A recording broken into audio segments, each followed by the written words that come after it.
Putting practice is something we can do anywhere. And so this little drill here, we're going to focus on distance control, which I believe is probably the most important thing really when it comes to improving your putting. Certainly for the recreational player, this is something we see struggle with quite often. And really because it's hard to really understand how to best practice this. So most of your 3 putts, 4 putts, God forbid 5 putts, those are always going to stem from just a lack of distance control. So what I have here, if you can see it, these are the driving range mats. You might be able to see the different lines in the mats. So there's 1, 2, 3, 4 mats here that we'll use. And each one of these mats I think is about 4.5 feet long. So we have almost a 20-foot space here. So if you have a place at home, whether it's in the basement or maybe down a hallway, where you have some room to putt, you can certainly work on this drill here. So what I'm going to do, and this is just all about distance control. So for this first putt, I'm just going to try to roll it from this mat that I'm standing on. I'm just going to roll it into that first square. And so I'm just really focused on getting the right speed. Wow, these things are rolling pretty fast, so that just kind of barely stayed in.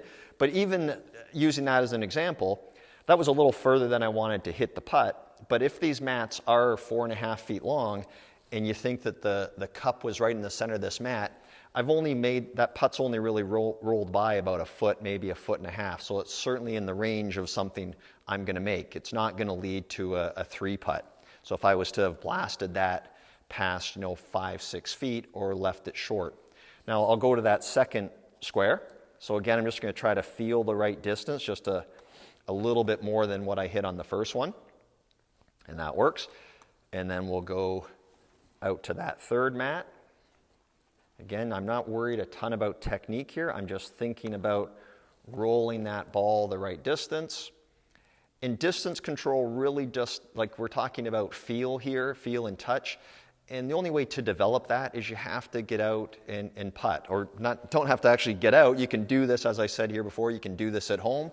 So here's the fourth one. We're going to try to roll it all the way down to that fourth square. Just trying to feel the right speed. Keep going. Okay, just barely made it into that fourth square.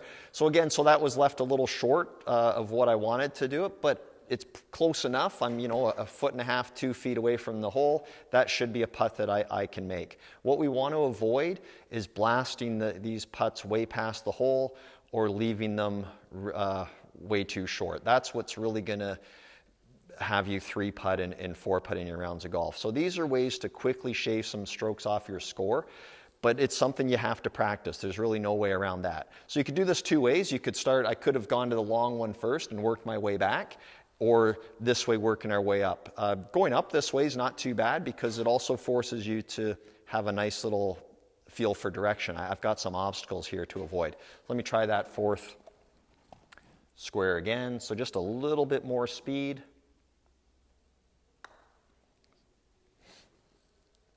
See if we can run it into that fourth square. So that's great. And then I would just do that again. You spend 5-10 minutes doing this, you're really going to start to notice an improvement in the touch and the feel that you have on the greens, and that's going to be a big difference maker to your putting.